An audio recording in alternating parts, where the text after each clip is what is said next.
Welcome back to my YouTube channel. आज हम करेंगे क्लास 11th की अकाउंटेंसी का चैप्टर नंबर 15 जिसका नाम है बैंक रिकंसिलिएशन स्टेटमेंट का सोल्यूशन नंबर 41।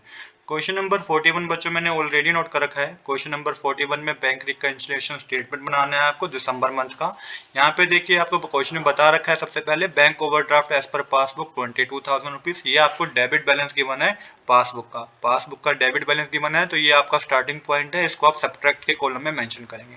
अब क्योंकि यहाँ पे आपको डेबिट बैलेंस पासबुक का गिवन है, तो आप याद रखिएगा कि पासबुक से कैश बुक की तरफ आपको जाना है।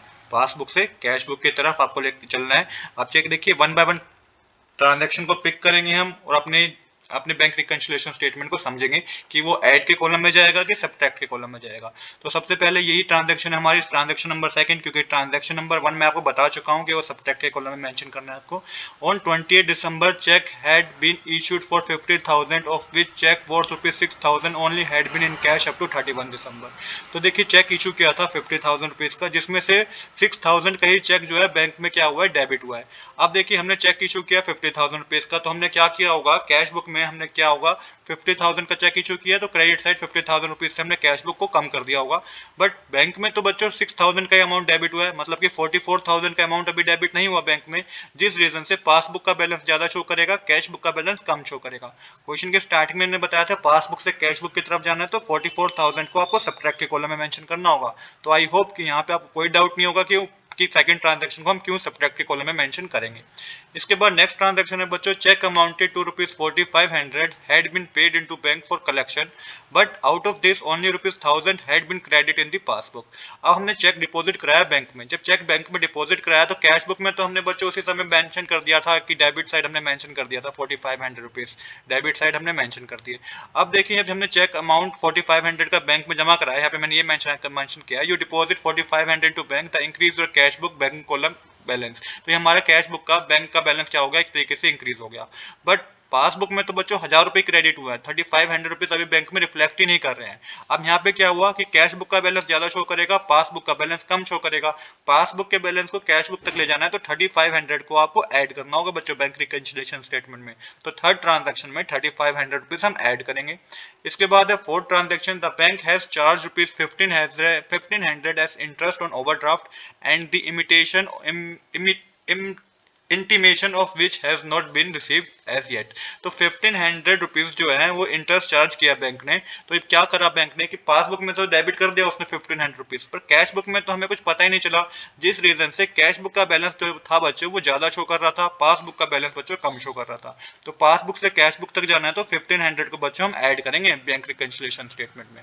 इसके बाद नेक्स्ट ट्रांजैक्शन में bank has collected ₹1,600 directly in respect of interest on investment.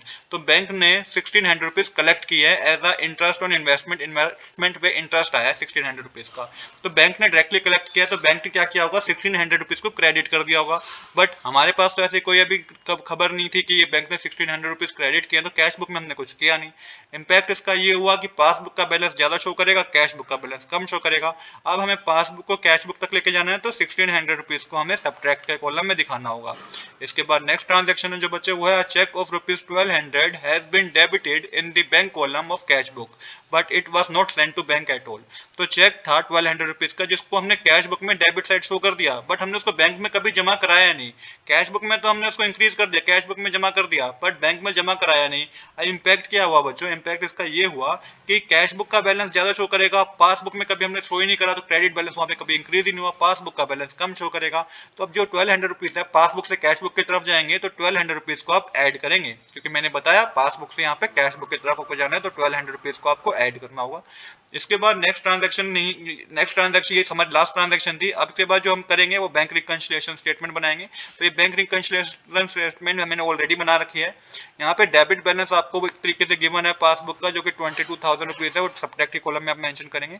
Add के कॉलम में जाएगी थर्ड, फोर्थ और सिक्स ट्रांजैक्शन जो कि मैंने आपको बताई अभी, और लेस के कॉलम में जाएगी, सब्ट्रैक्ट के कॉलम में जाएगी सेकंड और फिफ्थ ट्रांजैक्शन जो कि मैंने आपको समझा दिया ऑलरेडी। अब टोटल करेंगे तो सब्ट्रैक्ट साइड का टोटल होगा बच्चों 67,600 और एडिशन साइड का टोटल होगा 6400 रुपीज। माइनस करने पे ये 61,400 आएगा जो कि क्रेडिट बैलेंस होगा एज पर दी कैश बुक। तो यही हमें इस क्वेश्चन में पता करना था। आज के लिए इतना ही। ये क्वेश्चन में हमें बैंक रिकंसिलिएशन स्टेटमेंट ही बनानी थी। आज के लिए इतना ही।